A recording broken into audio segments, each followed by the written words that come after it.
देखिए, ये वीडियो है आपकी एसएससी स्टेनो 2026 को लेकर। काफ़ी लोगों ने पसंद करी थी जो हमने स्ट्रैटेजी वीडियो दी थी आपको जीएस को लेकर। तो काफ़ी लोगों ने डिमांड करी कि आप इंपॉर्टेंट टॉपिक्स भी बता दीजिए जिस तरीके का पैटर्न रहा था। क्योंकि आपने एक वर्ड देखा है एडिक्विटी जो आपका पैटर्न आ रखा है, उसको लेके लोगों ने बहुत ज़्यादा मिसलीड करने की कोशिश करी है लोगों को।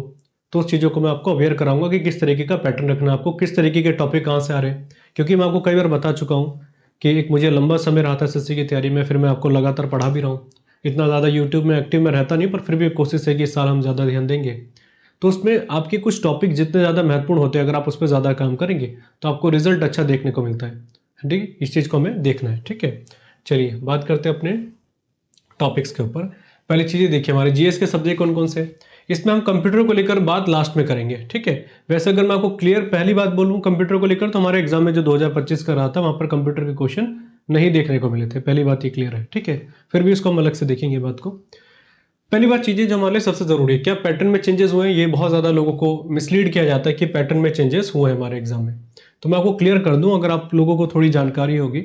मुझे लगभग एक काफ़ी लंबे समय तक मैंने सीजीएल की तैयारी करी थी, फिर सीएचएसएल की तैयारी साथ-साथ हम कर ही रहे थे।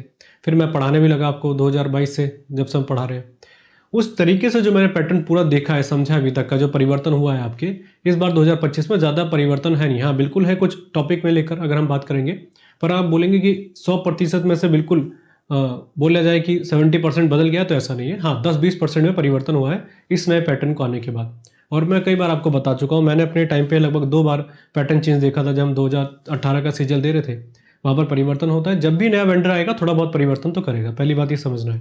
मिसलीड नहीं होना कि लोग बोल रहे हैं कि 70% बिल्कुल पेपर अलग हो गया, तो ऐसा नहीं है।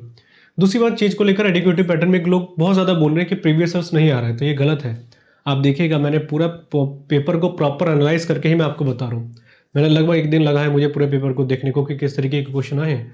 बिल्कुल है, क्वेश्चन आपके रिपीटिशन हुए हैं, ठीक है? पर इतने नहीं हुए जितने पहले होते थे, ये बात भी हमें ध्यान में रखना है। खैर, ये हमारे जीएस के सब्जेक्ट है, पर हम अप्रोच अलग-अलग लेकर चलते हैं अपनी। देखिए, सबसे पहले हम वेटेज के हिसाब से काम करेंगे। जैसे मैंने आपको बोला था कि अगर आप तैयारी कर रहे हैं, तो आपको ये ध्यान रखना पड़ेगा कि आपके एग्ज़ाम में ज़्यादा क्वेश्चन कहाँ से पूछे जा रहे हैं। ये मैं बार-बार आपको बता रहा हूँ।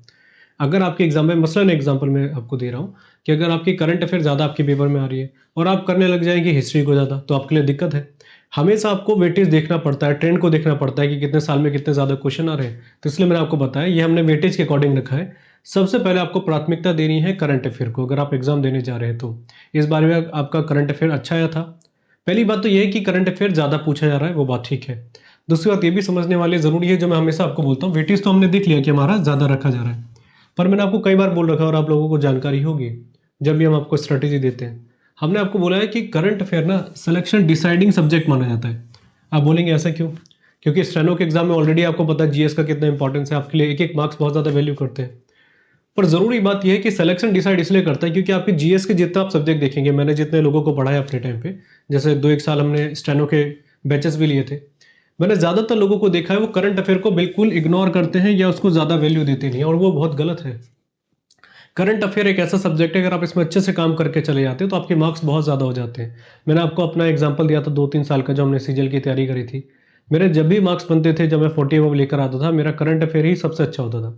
मेरा अगर 10 क्वेश्चन करंट अफ़ेयर के आते थे, तो मैं मैक्सिमम मैं आपको मिनिमम बोलूँ, अगर मेरी गलतियाँ होती थी 2 या 3, नहीं तो मैं लगभग आपके 7-8 क्वेश्चन आराम से बना लेता था। और इसी कारण मेरे और लोगों से ज़्यादा मार्क्स हो जाते थे जीएस में। इसलिए आपको सबसे इंपॉर्टेंस इसको देनी है। लोग इसको ज़्यादा ध्यान से नहीं पढ़ते, राइट अप्रोच नहीं रखते। इसलिए मैं आपको थोड़ा स्टार्टिंग में बताना चाह रहा हूँ कि पहले इसको याद रखिए, वेटेज ज़्यादा है और इसका तरीका क्या है वो देखना आपको ज़रूरी है, कि इसको इग्नोर नहीं करना। कुछ क्वेश्चन यहाँ पर, सबसे पहला क्वेश्चन आएगा आपके लिए कि 1 ईयर की करें कि 2 साल की करें। और एक और चीज़ आती है कि एग्जाम से कितने दिन पहले हमें करंट अफेयर की बुक को बंद कर देना चाहिए, या हमें नोट्स बनाना बंद कर देना चाहिए, या पढ़ना ही छोड़ देना चाहिए। ये भी बहुत ज़रूरी क्वेश्चन है। तो देखिए, पहली बात समझिए, आपके एग्जाम में अगर आप तैयारी करने जा रहे हैं, जब भी आपका एग्जाम है, जैसे आपका मान लेते हैं एग्जाम अगस्त में आ रहा है 2026 में, तो आप 2025 से जो भी आपकी करंट अफेयर है, 2025 अगस्त से लेके 2026 तक की जो आपकी करंट अफेयर रहेगी उसको करना है। एग्ज़ाम से डेट से पहले बता रहा हूँ। और एग्ज़ाम डेट के जब भी आपका एग्ज़ाम आने वाला है, मान के चलिए 15 तारीख को एग्ज़ाम है, तो आपको 10 तारीख तक को करंट अफेयर पढ़ना ही पढ़ना है। अपने एग्जाम के 5-6 दिन पहले की करंट अफेयर को आप इग्नोर कर सकते हैं, वहाँ पर नहीं ध्यान देना। पर एग्जाम से 5 दिन पहले की करंट अफेयर आपको पढ़ के जानी है। मैं इसलिए बता रहा हूँ क्योंकि एसएससी का हमेशा से ट्रेंड रहा है किसी भी एग्जाम का, वो आपके पैटर्न को इस तरीके से डिसाइड करता है, क्योंकि आज के टाइम पे सब चीज़ें मॉडर्नाइज तरीके से हो गई है, तो आराम से पेपर आपका आराम से बनाते हैं लास्ट में। ये नहीं कि 1 महीने पहले बना दिया। तो बड़ी बड़ी घटनाएं जो उस समय हुई होती है आपके एग्जाम के 10-15 दिन पहले, वो भी आ जाती है। इसलिए आप ये मत सोचिएगा कि आप जिस दिन आपका एग्जाम है उसके आप 1 महीने पहले बैठ गए, तो ऐसा नहीं है। मैक्सिमम आपको 5 दिन आपको छोड़ना है, ठीक है। ये हो गई बात। दूसरी बात हमने बोला 1 साल की करंट अफेयर करनी है आपको, जैसे आपका अगस्त में है तो अगस्त 2025 से 2026 तक की करनी है। कई लोगों का एक क्वेश्चन होता है, बिल्कुल सही भी है वो, कि यहाँ तो हमारे एग्जाम में 2000, अगर हम एग्जाम 26 देने जा रहे हैं तो 2024 का आ जाएगा, मतलब 2-2 साल पुरानी आ रही है। आप बोलेंगे 2 साल, मैं आपको कहूँगा 3 साल की भी करंट अफेयर आ रखी है। पर अगर आप इतनी पुरानी करके जा रहे हैं तो फिर आप गधे वाला काम कर रहे हैं। मैंने आपको बोला मेरे एग्जाम में, जब हमारा एग्जाम हुआ था सीजल 2018 का, आप देखिएगा आज भी आपको पेपर मिलेंगे, 10 क्वेश्चन हमारे करंट अफेयर के आ रखे थे, जिसमें से मेरे 7 क्वेश्चन ठीक गए थे, 7 या 8 क्वेश्चन ठीक गए थे, बाकी 2 छूट गए थे। क्यों? क्योंकि वो कुछ करंट अफेयर पुरानी भी आ गई थी, बहुत पुरानी। तो इतनी मेहनत करने की जरूरत क्या है जब उसका कोई लॉजिक ही नहीं है। 2 साल करने का मतलब आपने 1 साल इतनी मेहनत करी है, फिर आप एक्स्ट्रा 1 साल और कर रहे हैं, और वो भी क्लियर नहीं है कि आएगा कि नहीं आएगा, क्योंकि 1 साल में बहुत सारी बड़ी बड़ी घटनाएं हो जाती है, बहुत सारी अपॉइंटमेंट हो जाती है, सबमिट हो जाती है, हजारों करंट अफेयर हो जाती है, कितना करके जाएंगे। तो हमारा एक काम ये भी है कि हम हार्ड वर्क के साथ स्मार्ट वर्क भी करें। 2-3 क्वेश्चन छोड़ दीजिए अगर आपको 2 साल पुरानी करंट अफेयर आ रही है तो। और अगर आपको करना है, समय ज़्यादा है, तो आपको मैं रोकूंगा नहीं, आप कर सकते हैं, क्योंकि अगर आपके अदर सब्जेक्ट अच्छे हैं तो आप आराम से कर सकते हैं। पर फिर भी मैं बोलता हूँ सेफ साइड आप 1 साल का ही रखिए। अब देखिए दूसरा क्वेश्चन ये भी आता है कि करंट अफेयर डेली करनी है कि मंथली करनी है या वीकली करनी है। ये डिपेंड करता है, पर्सन टू पर्सन वेरी कर जाता है। जैसे मैंने आपको कई बार ये चीज़ें बता रखी हैं कि अपने टाइम पे मैं मंथली करंट अफेयर करता था, पर जैसे फिर हमने एक बार रेलवेज का एग्जाम दिया था तो मेरे को ऐसा लगा था एनटीपीसी के एग्जाम में कि इसमें करंट अफेयर ज़्यादा आ रही है, तो मैंने डेली भी करी थी। अगर आप कंसिस्टेंसी को फॉलो कर लेते हैं, अगर आपको लगता है मैं कंसिस्टेंट हूँ, मैं 1 महीने में करंट अफेयर प्रिपेयर कर ही लेता हूँ, तो मंथली करिए। और अगर आपको लग रहा है कि कंसिस्टेंसी थोड़ी कम है मेरे पास, तो आप क्या करिए, डेली करिए। वो ज़्यादा वाइटल रहता है, ज़्यादा महत्वपूर्ण रहता है कि आपकी रिपीट हो जाती है। अगर आप जैसे पढ़ रहे हैं डेली करंट अफेयर, तो आपका रिदम बना रहता है कि हाँ कुछ पढ़ रहे हैं। 1 महीने बाद पढ़ते हैं तो उसमें थोड़ा सा दिक्कत ज़्यादा आती है, समय तो बचता है पर दिक्कतें आ जाती हैं। तो अगर आपको एक डेली की करंट अफेयर लग रही है, आप किसी चैनल को देख रहे हैं तो कर लीजिए, कोई दिक्कत नहीं है, ठीक है। डेली कर सकते हैं। पर अगर आप मुझसे पूछेंगे क्या करना चाहिए, अगर आपके पास समय कम है, सब्जेक्ट आपके और वीक है, तो आप वीकली करंट अफेयर पे ज़्यादा, मंथली करंट अफेयर पे ज़्यादा काम करिए। अगर आपकी सबकी बैलेंस है, ज़्यादा दिक्कतें नहीं है, तो डेली करिए। डेली आप नोट्स बनाइए या पीडीएफ बनाइए। वैसे तो मैं कहूँगा नोट्स बनाना ज़रूरी है, नोट्स का सबसे इंपॉर्टेंट रोल होता है यहाँ पर, ठीक है।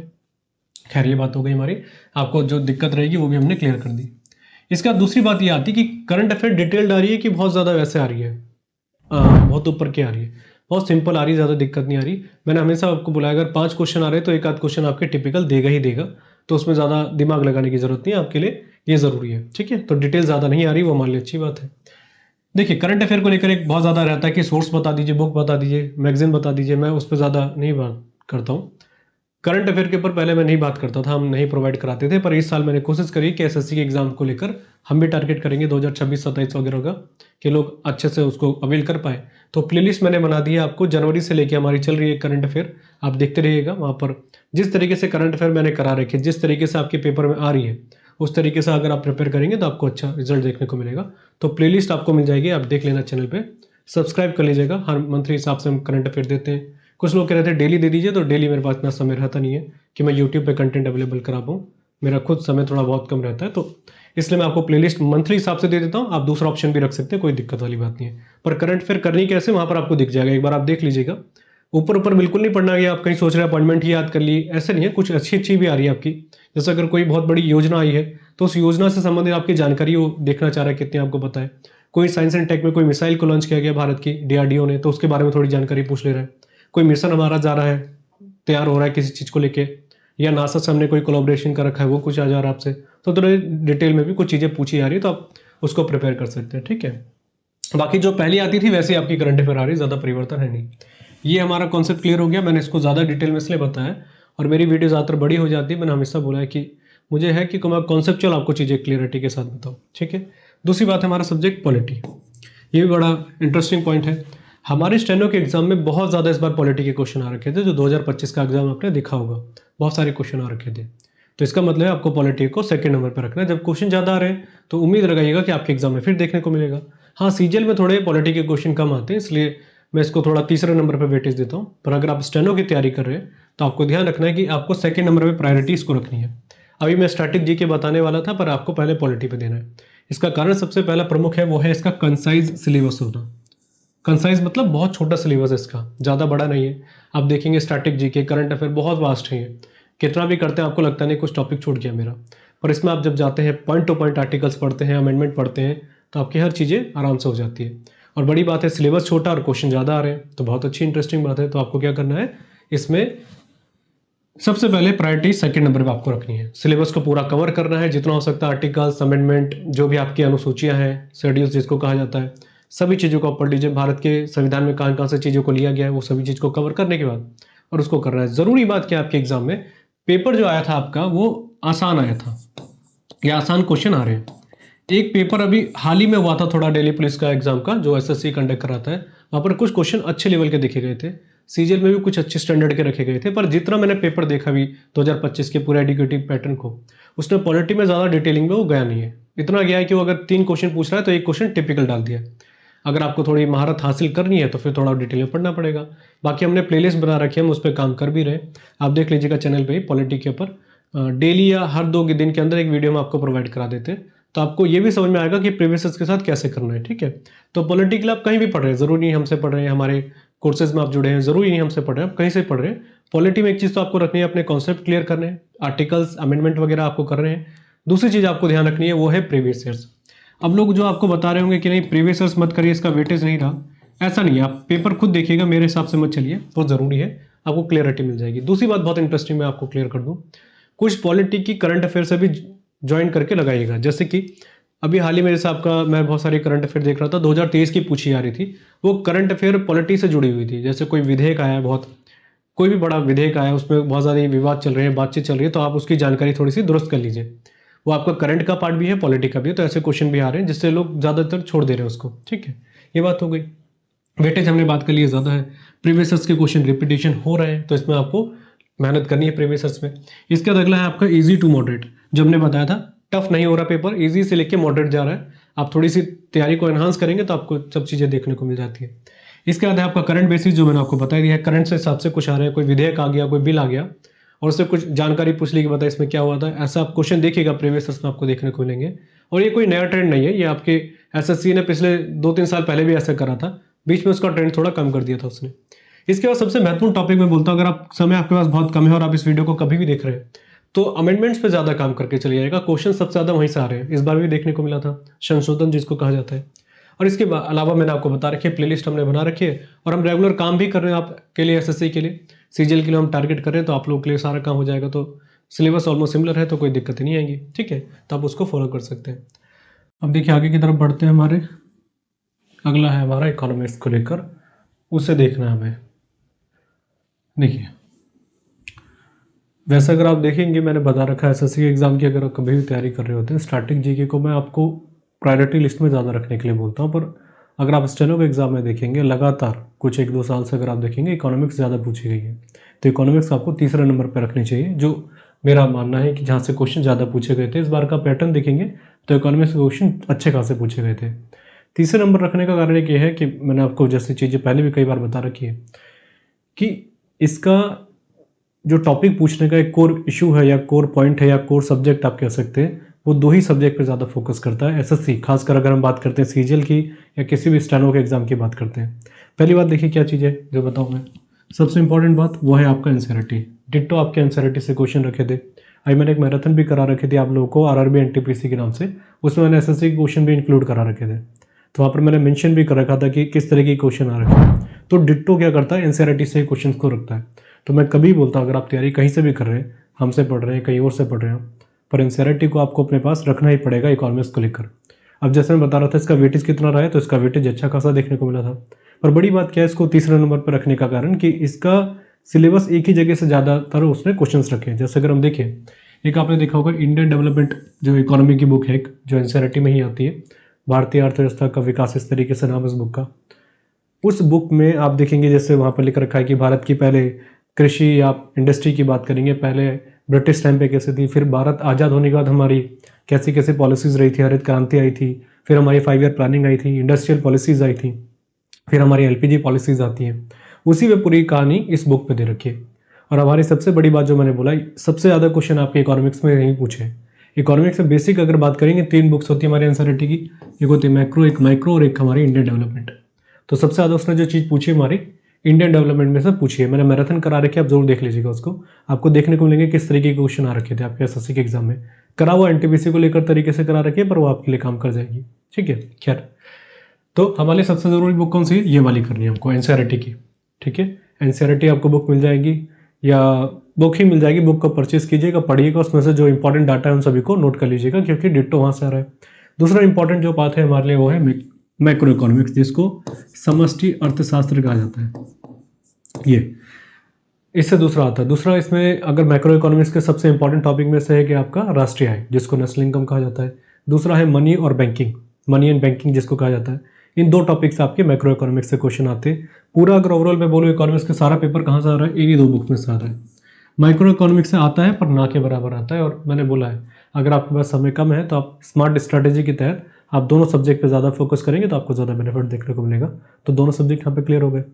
ठीक है, तो इन तरीके से कर सकते हैं। आप इसको इग्नोर कर सकते हैं अगर मैं बोलूँगा समय कम है, तो है समय तो आप माइक्रो इकोनॉमिक्स करिए, पर पहले आपको दोनों के ऊपर करने पड़ेंगे। ठीक है, बाकी इसके ऊपर मैंने मैराथन करा रखी है, और जैसे आप जुड़े रहेंगे तो लगातार हम इकोनॉमिक्स के ऊपर भी काम करेंगे, जिससे आपका बहुत हद तक कंटेंट आपको देखने को मिलेगा। ठीक है, ये बात हो गई हमारी। इसका सबसे इंपॉर्टेंट जो हमारा सब्जेक्ट है वो ये है। इसमें कोई बताने वाली बात तो नहीं है एसएससी में। एडुकेटिव पैटर्न आया हो या एसएससी के पहले टीसीएस का पैटर्न हुआ करता था, वहाँ पर स्टैटिक जीके लगातार पूछी जाती थी। इस बार भी देखने को मिला है कि स्टैटिक जीके इसमें ज़्यादा पूछी गई है। पर मैंने बताया था रखने का वेटेज ये रखना है आपको कि किसका सिलेबस ज़्यादा बड़ा है, किसका कम है। इसका सिलेबस ज़्यादा बड़ा है, पर मैंने फिर बोला हम यहाँ पे इंपॉर्टेंट टॉपिक पे देख रहे हैं कि कौन से टॉपिक पे हमें ज़्यादा कमांड करना है, कि जहाँ से क्वेश्चन देखने को मिल रहे हैं। उसी में से अगर हम इसको लेकर चलते हैं, पहली बात इसका डिसेंट वेटेज देखने को मिलता है। डिसेंट मतलब अच्छा वेटेज है, अच्छे क्वेश्चन आते हैं इसमें से। दूसरी बात, इसके कुछ मेजर टॉपिक है जहाँ से आपके डिट्टो आपके पेपर में पूछे गए थे, जैसे है आपका art and culture. Art and culture में कौन कौन सी चीज़ें हो जाती है, ये थोड़ा सिलेबस वास्ट है इसका, इसको थोड़ा ध्यान रखना है। इसमें सबसे पहली बात होती है म्यूज़िक। इसमें म्यूज़िक आपकी क्लासिकल म्यूज़िक भी होती है, फोक म्यूज़िक भी होता है। इसके ऊपर मैंने बहुत डिटेल में एक मैराथन करा रखी है और एक प्लेलिस्ट बना रखी है art and culture by Rahul Gildiyal. आप देख लेना, इस चैनल पे ही आपको साइड में मिल जाएगा। उसमें प्रॉपर तरीके से देख लीजिएगा किस तरीके से आर्ट एंड कल्चर का आपको पढ़ना है, कितने डिटेल में आ रहा है, किस तरीके से प्रीवियस के क्वेश्चन रिपीट हो रहे हैं कि नहीं हो रहे, क्योंकि थोड़ा स्टैटिक जीके से ना अच्छे लेवल का पूछा है। तो पहले ये हो जाता है। दूसरा क्या हो जाता है इसमें, डांस फॉर्म्स। डांस फॉर्म्स अभी क्या होते हैं, क्लासिकल भी होते हैं, फोक डांस भी आते हैं, पर ज़्यादातर आपके क्लासिकल डांस से पूछा जाता है। तीसरा क्या है आपका आर्ट एंड कल्चर में, वो है आपका फेस्टिवल्स, इंपॉर्टेंट फेस्टिवल्स।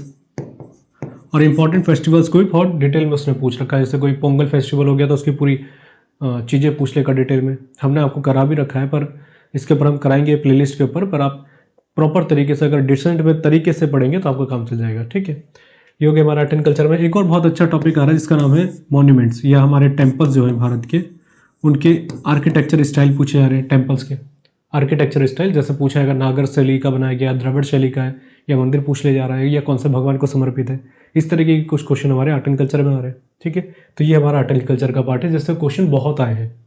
इसलिए मैं कहता हूँ आपको स्टैटिक जीके पढ़नी है तो आप आर्ट एंड कल्चर को सबसे अच्छे से करके जाइए, उससे हमारा काम प्रॉपर तरीके से बन जाता है। ठीक है, इसके ऊपर अलग से मैं एक प्लेलिस्ट बना रखी है, आप उसको जरूर चेक कर लेना किस तरीके से क्वेश्चन आए थे, और पढ़ना किस तरीके से आर्ट एंड कल्चर को। आर्ट एंड कल्चर दिक्कत इसलिए भी करता है कि बहुत ज़्यादा डिटेल में पूछता है, कुछ कहानियों को हम याद नहीं कर पाते, आर्टिस्ट के नाम याद नहीं कर पाते। वो एक बार आप प्लेलिस्ट देखेंगे, आप उसको देखेंगे तो आपको वैसे भी याद हो जाएगा। ठीक है, तो आर्ट एंड कल्चर हो गया। दूसरा है बहुत ज़रूरी टॉपिक जिसका नाम है स्पोर्ट्स। अब स्पोर्ट्स में से क्या है, स्पोर्ट्स में जैसा आपका टीसीएस में आता था सेम ऐसे आ रहा है। कैसे, जैसे अगर हम तरीके से बताएं, पहले तो स्पोर्ट्स की कुछ ऑटोबायोग्राफी आ गई, किसी स्पोर्ट्स के जो खिलाड़ी उनकी पूछ लिया जाएगा कौन से खेल से संबंधित है। पहली बात तो ये है जो सिंपल है, कम आते हैं इसमें से इस तरीके से। दूसरा तरीका क्या है, आपकी कोई फील्ड है, क्रिकेट फील्ड हो गई, कोई भी हॉकी फील्ड हो गई, उनके डायमेंशंस पूछे जाएंगे। किसी भी खेल के बारे में आपको रूल्स पूछ लिया जाएगा, कोई वर्ड पूछ लिया जाएगा कि बताइए ये वर्ड कौन से खेल से संबंधित है। तो स्पोर्ट्स का टॉपिक इसमें हो जाता है, इसी में हो जाता है, और जिससे क्वेश्चन लगातार पूछे जा रहे हैं भारी संख्या में। ठीक है, आर्ट एंड कल्चर के बाद तीसरा होता है बुक्स एंड ऑथर, जो बहुत ही कम आ रहा है। पहले एक टाइम पे बहुत ज़्यादा बुक्स एंड ऑथर्स के क्वेश्चन आते थे, पर अब कम आ रहे हैं। पर आप प्रीवियस के कर लेंगे तो काम हो जाएगा। इंपॉर्टेंट बात यह है कि हमारे दिमाग में आएगा कि हम प्रीवियस करें कि नहीं करें, इसके लिए तो बिल्कुल करना है आपको। 2025 में जो भी आर्ट एंड कल्चर के क्वेश्चन आ रखे हैं उनको जरूर देख के जाइएगा। हम भी इसमें कराते रहेंगे जैसे हम आपको कराते रहते हैं। वहाँ से आपका काम बन जाएगा। पर आपको प्रीवियस ईयर्स देख के ज़रूर जाना है, लोगों के हिसाब से नहीं चलना जो लोग मिसलीड कर रहे हैं। इसके बाद इंपॉर्टेंट जो चीज़ है हमारे लिए वो है मैराथन। मैंने करा रखी है आपको, एक बार आप प्लेलिस्ट पे जाके चेक कर सकते हैं किस तरीके से आपको करना है आर्ट एंड कल्चर। ठीक है, खैर ये हो गया हमारा पॉइंट, आगे बढ़े। हाँ, बाकी देखिए इन पे आप हमको फॉलो कर सकते हैं इंस्टा पे, और बाकी जो भी हमारा जो हम कंटेंट कराते हैं, बहुत बड़ी मैराथन कराते हैं कई बार आपके लिए, या प्लेलिस्ट लेकर चल रहे हैं हम, उसमें सारी आपको पीडीएफ मिल जाती है टेलीग्राम पे। बाकी अगर आप किसी भी एग्जाम को लेकर, खासकर एसएससी एग्जाम की तैयारी कर रहे हैं, तो इस एप्लीकेशन से जुड़ सकते हैं, जिसका लिंक आपको डिस्क्रिप्शन में जाएगा, नहीं तो नाम आपको दिख रहा है जीके कैफे एप्लीकेशन, आपको नंबर भी मेंशन हो जाएगा। इंक्वायरी अगर आपको करनी है बैच से रिलेटेड तो आपको सारी चीज़ें मिल जाती है वहाँ पर। ठीक है, चलिए एक बार ओवरव्यू बता देता हूँ मैं आपको तरीके से। ओवरव्यू क्या है इसका, देखिए ये टारगेट है हमारा एसएससी एग्जाम 2026 को लेकर। इसमें सारे एग्जाम्स आ जाते हैं आपके। कॉम्प्रिहेंसिव तैयारी किसको लेकर है, हमारा CGL, CHSL, GD, CPO, steno, selection post. अगर आप स्टेनो की तैयारी कर रहे हैं तो वहाँ पर आपको एप्लीकेशन में मिलेगा बैच एसएससी सीजीएल 2026 का बैच। हम वहाँ सीजीएल का करा रहे हैं तो आपके लिए स्टेनो के लिए फुलफिल हो जाएगा, पूरा कंटेंट आपको उसी तरीके से मिलेगा। मैंने बोला अगर आप सीजीएल की तैयारी कर लेते हैं तो स्टेनो बिल्कुल एक ही पेपर करा रहा है एसएससी, तो ज़्यादा परिवर्तन आपको देखने को नहीं मिलता। तो उस बैच के साथ आप जुड़ सकते हैं। देखिए पहले मैं कुछ चीज़ें बता दूं, बाकी आप इंक्वायरी से पता कर सकते हैं। बैच का प्राइस आपका ये है। ठीक है, सबसे बड़ी बात हमने बोला था कंटेंट आपका बाइलिंगुअल रहेगा ये, क्योंकि हम दोनों भाषाओं में प्रोवाइड कराते हैं। क्योंकि बहुत सारे लोग साउथ के भी जुड़ते हैं हमारे बैचेस में, तो उस लोगों को बहुत कंटेंट को लोग बहुत ज़्यादा पसंद करते हैं, इसलिए हमने कंटेंट दोनों बाइलिंगुअल में दे रखा है। क्लासेस भी बाइलिंगुअल होती है और पीडीएफ भी आपकी बाइलिंगुअल होती है, जहाँ पर मेंशन कर रखा है हिंदी और इंग्लिश में। और सबसे बड़ी बात है आपके लिए पीडीएफ नोट्स जो हम आपको देते हैं वो सारी आपको मिल जाती है। पर मैंने आपको कई बार बोल रखा है, जितनी तरीके से आप लोग पसंद करते हैं, जो मैं डिटेल में आपको कहानियाँ बताते, स्टोरी लाइन या बहुत सारी चीज़ों को ऐड करके बताते हैं, उस तरीके से पीडीएफ आपको नहीं मिलेगी कि बहुत डिटेल में हर कहानी को लिख रहे हैं, क्योंकि पीडीएफ ज़्यादा बड़ी हो जाती है। पर पीडीएफ हर चैप्टर वाइज आपको मिल जाती है, तो आप उसको ईजिली डाउनलोड करके गैलरी में सेव कर सकते हैं या प्रिंट आउट निकलवा सकते हैं। इसके अलावा सबसे महत्वपूर्ण ये चीज़ है प्रीवियस ईयर्स को लेकर। अभी पैटर्न मुझे पता कैसे चल रहा है कि कौन सा पेपर में से कौन से क्वेश्चन आ रहे हैं, कितना वेटेज है, ये होता है प्रीवियस ईयर्स को देख के। और ये चीज़ें हम जब कराते हैं कोर्सेज में तो आपको बताते भी प्रीवियस ईयर्स के लिए कि ये अलग से है। इसलिए मैं कई बार बोलता कि जब हमारे कोर्सेज में आप पढ़ रहे हैं तो आपको प्रीवियस ईयर्स पढ़ने की ज़रूरत नहीं है। मैं काफ़ी लोगों को पहले ही क्लियर कर देता हूँ कि आप प्रीवियस ईयर्स हम करा देते हैं, या अगर आपको खुद रिवीजन करना तो कर सकते हैं, पर आपको अदर किसी बुक में जाने की ज़रूरत नहीं है। ठीक है, तो सारी चीज़ें हम वहाँ पर प्रोवाइड करा देते हैं। सारे आपको जीएस के सब्जेक्ट मिलेंगे जो हमारे हैं। करंट अफेयर भी इनफैक्ट हम वहीं पर आपको प्रोवाइड कराते हैं मंथली हिसाब से। कई बार होती बहुत बड़ी घटनाएं हो गई तो उसको डिटेल में एप्लीकेशन पे करा देते हैं। एप्लीकेशन का नाम है जीके कैफे, डिस्क्रिप्शन पे आपको लिंक मिल जाएगा, नहीं तो इंक्वायरी नंबर आपको दे रखा है, आप उसके बारे में चेक कर सकते हैं। बाकी सारी डिटेल मेरी जानकारी आप मेरे बारे में जानते ही है, इसलिए हम आगे बात करते हैं। ठीक है, और मेरी हमेशा से एक रिक्वेस्ट रहती है, अगर आपको पसंद आता तो ज़रूर लाइक कीजिएगा, इसको शेयर कर सकते हैं आप। बाकी एक हाइप का ये आपको बटन दिखेगा, उसको आप क्रिएट कर सकते हैं, बढ़ा सकते हैं। ये आपसे रिक्वेस्ट रहेगी मेरी। आगे बात करते हैं, हिस्ट्री को देख लेते हैं। अब देखिए हिस्ट्री क्या है, हिस्ट्री का सिलेबस बहुत वास्ट है। पहली बात तो ये समझना पड़ेगा। क्वेश्चन आए थे, बिल्कुल आए थे, ज़्यादा क्वेश्चन एक एवरेज रहे, हमेशा से उतने ही क्वेश्चन पूछे जाते हैं, ज़्यादा परिवर्तन वो करता भी नहीं है, ना बिल्कुल कम करता ना बिल्कुल ज़्यादा करता है, तो क्वेश्चन अच्छे पूछे गए थे। सबसे बड़ी बात क्या है, देखिए हमारे 3 सब्जेक्ट होते हैं, मॉडर्न हिस्ट्री, मेडाइवल, तीसरा एंशिएंट हिस्ट्री। ठीक है, एक और होता है वर्ल्ड हिस्ट्री, पर हमारे एग्जाम में बिल्कुल नहीं आता, तो मेहनत करने की जरूरत है नहीं हमको। अब महत्वपूर्ण चीज़ क्या है हमारे लिए, महत्वपूर्ण है सबसे ज़्यादा मॉडर्न हिस्ट्री। आपके इस बार के पेपर आप देखेंगे, लास्ट 2-3 साल के पेपर आप देखिएगा, और अगर आप एडिक्वेटिव पैटर्न की बात करते हो तो मॉडर्न हिस्ट्री सबसे ज़्यादा पूछा गया था। हैरानी वाली बात क्या है इसमें कि इसमें एंशिएंट हिस्ट्री थोड़ा कम पूछा है, मेडाइवल ज़्यादा पूछ लिया है। सामान्य अगर आप देखेंगे, जब मैं आपको रिव्यू कराता हूँ सीजीएल के, सीएचएसएल के पेपर, वहाँ पर मैं बताता हूँ कि आपके एंशिएंट हिस्ट्री ज़्यादा पूछता है मेडाइवल के मुकाबले, पर इस बार के स्टेनो में उसने मेडाइवल हिस्ट्री के क्वेश्चन ज़्यादा रखे थे और ज़्यादा टिपिकल नहीं थे। प्रीवियस से रिलेटेड कुछ क्वेश्चन थे, हाँ कुछ एक आध थे जो टिपिकल क्वेश्चन थे। तो उसमें तरीका क्या है, देखिए अगर आप किसी भी टीचर से पढ़ रहे हैं, वैसे तो मैं बोलूँगा टीचर से ही पढ़ा करें किसी भी जगह, ज़रूरी नहीं आप हमसे पढ़ रहे हैं, किसी अदर से ही पढ़ रहे हैं तो टीचर का सहारा लीजिए, क्योंकि आपके लिए कंटेंट थोड़ा सा कंसाइज करके दे देते हैं कि आपको ढूंढने की या यूट्यूब भागने की ज़्यादा ज़रूरत नहीं पड़ती। इसके लिए क्या कर रहे हैं, देखिए सबसे बड़ी बात, आप जहाँ से भी पढ़ रहे हैं उनसे पढ़िए, और साथ में एक प्रीवियस ईयर्स की बुक रख लीजिएगा। प्रीवियस ईयर्स की सबसे इंपॉर्टेंट और सबसे बेस्ट बुक मानी जाती है प्रीवियस ईयर्स। रिपीटिशन होता है, पहली बात तो संभावना रहती है कि रिपीट हो जाते हैं, और हो सकता है तो जितना लेटेस्ट 2025 के सारे क्वेश्चन एसएससी के द्वारा कराए गए उनको जरूर देख के जाना है। ठीक है, दूसरी बात आपका पूरा सिलेबस कवर करना है, उससे आपका काम चल जाएगा। दिक्कत ये रहती है कि हिस्ट्री को याद करने में बहुत सारी चीज़ें दिक्कत होती है, तो उसको लेकर डिटेलिंग में जाने के लिए मैंने आपको बता रखा है, एक 12 घंटे की मैंने मैराथन करा रखी है, आपको इसी चैनल पे मिल जाएगी। आप हिस्ट्री पे देख लीजिएगा, या एसएससी सीजीएल 2026 नाम से मेंशन कर रखा है यहाँ पर, 12 घंटे की क्लास। बहुत ज़बरदस्त रिस्पॉन्स रहा था आप लोगों का, एसएससी वाले स्टूडेंट जो तैयारी कर रहे थे। आप उसको देखिएगा किस तरीके से हिस्ट्री करनी है, आपको वहाँ पर देखने को मिल जाएगा। आप उस तरीके से कोर्स को एक डेमो के तौर पे भी देख सकते हैं कि किस तरीके से हमने आपको कंटेंट दे रखा है, किस तरीके से आप लोग उसको पसंद करते हैं। ठीक है, ये हो गया हमारा हिस्ट्री का काम। अगला हमारा जनरल साइंस, और जो मैं वेटेज बता रहा हूँ उसी वेटेज के हिसाब से चलना है कि जैसे पहले करंट अफेयर पे ज़्यादा ध्यान दिया, फिर धीरे धीरे पॉलिटी पे गए, फिर आपके इकोनॉमिक्स पे गए, फिर स्टैटिक जीके में गए, फिर इस पे आए। इसके बाद अगला हमारा जनरल साइंस। जनरल साइंस में आप देखिएगा, मैं ज़्यादा पुरानी बात तो नहीं बोलूँगा, हमने एसएससी सीजीएल 2025 की स्ट्रैटेजी दी थी जिसको बहुत ज़्यादा लोगों ने पसंद करा था। मैं आपको बार बार बोल रहा था एसएससी के एग्जाम में बायोलॉजी एक टाइम पे बहुत ज़्यादा आती थी, और ठीक है उससे क्वेश्चन बनने स्वाभाविक भी है, पर अब लगातार 1-2 साल पे देखेंगे उसमें एडिक्विटी ने सबसे ज़्यादा फिजिक्स पे ज़्यादा क्वेश्चन रखे, और बात सही भी है।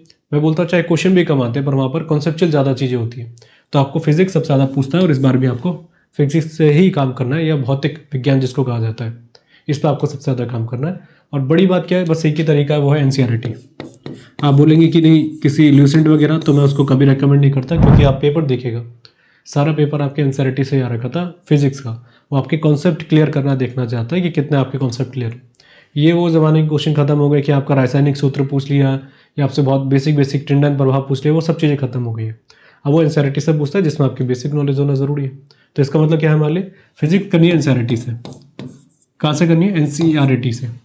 हालांकि हमने पूरा जो मैं बैच बता रहा था आपको एसएससी एग्जाम 2026 टारगेट, हमने खुद वहाँ पर जो कराया सारा एनसीईआरटी ही करा रखा है। और मैं हर बार बोलता हूँ कि कुछ लोग एसएससी वाली तैयारी करते हैं तो लोग कहते हैं कि आप एसएससी में तो इतनी जनरल साइंस आती नहीं, तो आप इतना डिटेल में क्यों कराते हो उसमें। पर मैंने बता रखा है कि देखिए हमारे एग्जाम में एक टाइम पे जनरल साइंस नहीं आती थी, और इस बार भी कम आ रही है, ऐसा नहीं कि बहुत ज़्यादा आ रही है, पर आ रही है तो आप कोई भी क्वेश्चन छोड़ना ठीक नहीं है। और हो सकता है तो जहाँ से कंटेंट पूछा जा रहा है तो वहाँ पर मेहनत कीजिए। तो एनसीईआरटी में ज़्यादा क्वेश्चन आ रहे हैं तो एनसीईआरटी ही हमारे लिए सबसे बेस्ट रहेगी। तो जो भी कंटेंट हमने दे रखा है सारा एनसीईआरटी है। जैसे मैं आपको करा रहा हूँ कि आपने बोला कि इकोनॉमिक्स हम आपको करा रहे हैं, काफ़ी जगह आपने अलग अलग तरीके से पढ़ा होगा, पर हम इकोनॉमिक्स वहाँ पर एनसीईआरटी बेसिस कराते हैं पूरे उसमें। सेम इसी प्रकार से जनरल साइंस से एनसीईआरटी से पेपर आ रहा था, एनसीईआरटी करिए। अब ये ज़रूरी नहीं है जैसे हम बता रहे हैं कि हम करा रहे हैं आप उसी से पढ़िए, ये ज़रूरी नहीं है। किसी भी टीचर से पढ़े, कहीं से पढ़े, एनसीईआरटी का सारा जरूर लीजिए 2 सब्जेक्ट में, एक इकोनॉमिक्स और एक है जनरल साइंस। ठीक है, इसके बाद आपका बायोलॉजी से क्वेश्चन आते हैं, सेकंड नंबर पे ज़्यादा क्वेश्चन आए थे। इसका क्या है, बस आपको रट्टा मारना है। कुछ टॉपिक है आपके फिक्स जो मैं अलग से आपको इस पर बता दूंगा। क्वेश्चन कम आए हैं पर हाँ आते हैं इससे क्वेश्चन। और सबसे हैरानी वाली बात है, केमिस्ट्री के क्वेश्चन ना के बराबर पूछे गए थे हमारे इस एग्जाम में। तो इसका मतलब केमिस्ट्री को हम थोड़ा सा इग्नोर भी करेंगे तो कोई दिक्कत नहीं, अगर अंतिम समय बचा है। पर मैं फिर भी बोलता हूँ अगर आप तैयारी करने जा रहे होते तो हर सब्जेक्ट को प्रॉपर समय इतना देना ही पड़ता है, छोड़ नहीं सकते किसी चीज़ को लेकर। अंतिम हमारा ज्योग्राफी, इसके लिए अगर समय अंतिम बचा है और कुछ ही महीने बचे हैं तो इस सब्जेक्ट को थोड़ा सा कम प्राथमिकता भी देंगे तो कोई दिक्कत नहीं है। सबसे इंपॉर्टेंट है प्रीवियस ईयर से ही क्वेश्चन ज़्यादातर रिपीटेशन होते हैं। अब इसके लिए अलग से इसका क्योंकि सिलेबस बहुत बड़ा है, इंडियन ज्योग्राफी है, वर्ल्ड ज्योग्राफी है, तो इनमें से दोनों में से ज़्यादा किसको वैल्यू दें तो इंडियन ज्योग्राफी। जैसे रिवर सिस्टम हो गया, भारत की बाउंड्रीज हो गई हमारी, किस बाउंड्री से हमारा कौन सा स्टेट शेयर करता है, या उसके अंदर की बहुत सारे हमारे आपको वेस्टर्न घाट पूछा जाता है, ईस्टर्न घाट पूछा जाता है, उन सब चीज़ों पर काम करना है। वर्ल्ड ज्योग्राफी पर ज़्यादा जाने की जरूरत है नहीं क्योंकि वहाँ से क्वेश्चन ज़्यादा नहीं आते। अगला पॉइंट है हमारा, और सबसे ज़रूरी बात है प्रीवियस। इसमें प्रीवियस भी कर लेंगे तो बहुत काम हो जाता है। एक और इम्पॉर्टेंट पॉइंट है जो मैंने शुरू में ही बोला था, इसका नाम था कंप्यूटर। हमारे इस एग्जाम में ज़्यादा आता है, तो देखिए इस बार तो नहीं पूछा गया था, और 1-2 साल पहले भी बात करेंगे तो ज़्यादा क्वेश्चन नहीं आए थे। जैसे मैंने आपको एडिक्विटी पैटर्न के अकॉर्डिंग बात कर रहा हूँ, पिछले अगर बात करेंगे तो वहाँ पर भी 2-1 साल में कंप्यूटर क्वेश्चन नहीं पूछे जाते थे स्टेनो में। तो आप इसको इग्नोर भी कर सकते हैं अगर आपको लग रहा है कि नहीं कर सकते हैं, क्योंकि मैं तो नहीं करा रहा इसको, हमारे एप्लीकेशन में हम नहीं कराते इसको कंप्यूटर को। आप जहाँ से ही पढ़ रहे हैं कर सकते हैं, पर देखिए वेटेज ज़्यादा नहीं है तो आप इसको प्राथमिकता सबसे अंतिम रूप में दीजिएगा, ये मेरा मानना है। पर अगर आप इन्हीं सभी सारे सब्जेक्ट पे काम कर लेंगे तो आपका रिजल्ट यहीं पर बन जाएगा, ज़रूरत नहीं इसमें इतनी मेहनत करने की। तो आपका ये आप पे डिपेंड करता है कि आपकी तैयारी इसके ऊपर क्या रहनी चाहिए, आप अपनी अप्रोच लगा सकते हैं इस चीज़ को लेकर। ठीक है, राइट। तो यही समझाना था आपको कि क्या आपको अप्रोच रखनी चाहिए। बस आज के लिए इतना ही। मुझे उम्मीद है आपको कंटेंट पसंद आया होगा, तो जिस तरीके से आपने रिक्वेस्ट करी थी उसी तरीके से प्रोवाइड कराएं। बाकी आप इस बैच से जुड़ सकते हैं, आपको नीचे डिस्क्रिप्शन पे आपका लिंक मिल जाएगा सभी चीज़ों के बारे में। अगर आपको कोई जानकारी चाहिए तो इंक्वायरी नंबर भी आपको मिल जाएगा। आप वीडियो को लाइक कर सकते हैं, शेयर कर सकते हैं। अगर आपको कोई डाउट है तो आप जरूर कमेंट बॉक्स में डालेगा, हम प्रयास करेंगे इसमें रिप्लाई करने के लिए। आज के लिए इतना, बहुत बहुत धन्यवाद, थैंक यू।